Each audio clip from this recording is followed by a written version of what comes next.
Hi guys, I'm just here with my personal 2011 Dodge Ram diesel, and I'm experiencing some charging alternator issues, so I'll just show you guys what's happening here.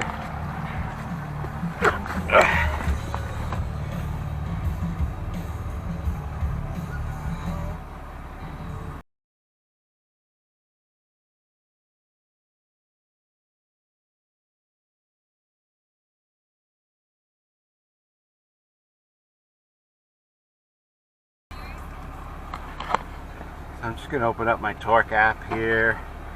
So you can see there the battery light's on again. It is only charging 11.8 volts right now.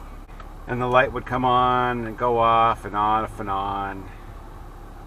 It would charge 14.6. Then it would charge 15 volts. So I suspect the regulator's toast. So we're going to pull the alternator out right now. I'm going to take it into town, get it rebuilt. I have a friend there that rebuilds starters and alternators and everything else you can imagine. He's going to get it. I'll know for sure what was wrong when I pick it up, and then we'll reinstall it. But for now, we're going to take it out. So I'm a little bit ahead. I'll pull my tensioner tool out of there when I'm done, but I've got it in there. It is the 1/2-inch drive square. So you could use an you could use a 1/2-inch drive ratchet. This thing's really long. I wish it was actually longer, but I'll go ahead and start taking the tension off this belt, and then we'll get the belt off the alternator and then pull the alternator out. It's hard to see because there's so much tension on this belt, but I'm just going to slide the belt off the alternator pulley here. Okay, I've got the belt off. That's going to be the hardest thing you'll have to do, is taking the tension off to get the belt on. And I assume it's probably going to be challenging to put it back on, but we'll worry about that when we do it.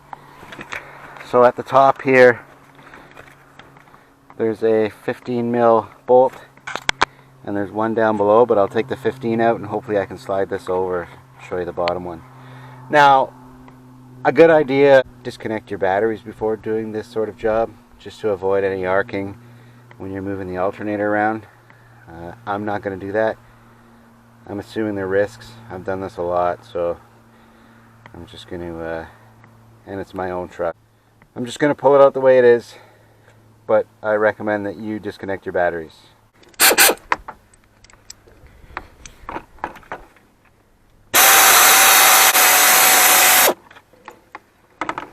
That one wasn't bad, it was almost a little bit loose. There we go. That one's out. Now we'll just slide this alternator over. I've got a pry bar here. I'll just stick it between the alternator and the housing.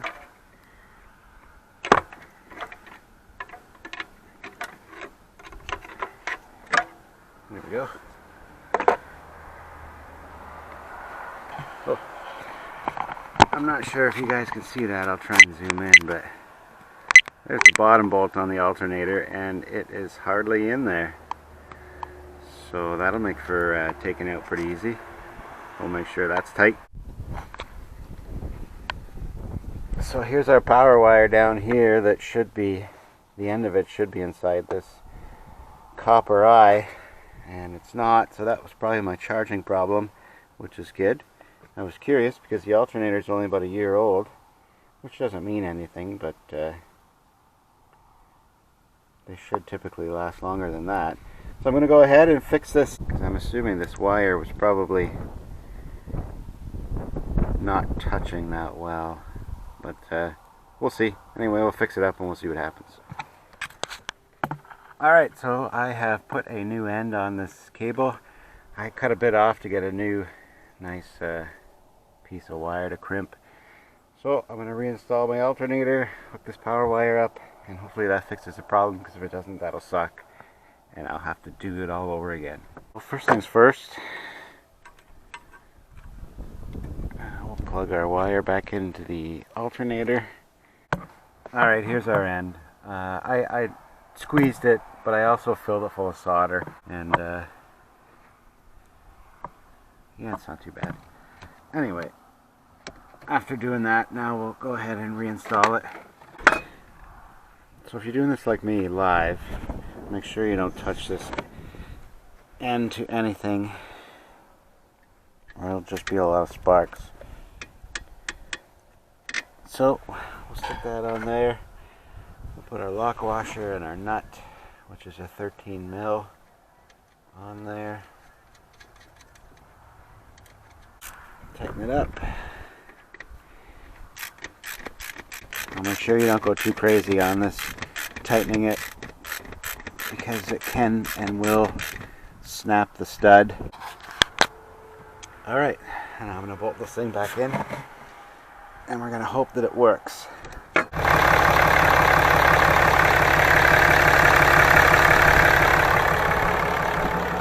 I got the alternator reinstalled. Belt's back on. We'll check our voltage here. Oh, look at that. That looks pretty solid right there. Pretty steady.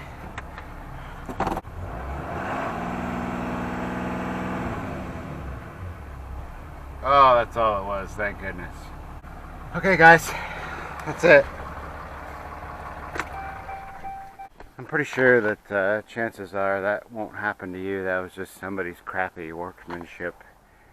But anyway, perhaps it'll help somebody whose voltage is doing the same, shooting up and down. I really thought it was a regulator, but turns out it was just the battery power going to the alternator was loose, making a crappy connection. So that's charging over 14. No battery light. Everything works great. That was an easy fix. Thank God. I was due for one. So there you go, guys. Hopefully this helps you. Helps you tackle the alternator. It's pretty easy other than the serpentine belt. It's got a lot of tension on that tensioner. And it's a bit of a trick to get to without the proper tool. If you do get the proper tool, you're all set. So thanks again for watching, and we'll talk to you soon.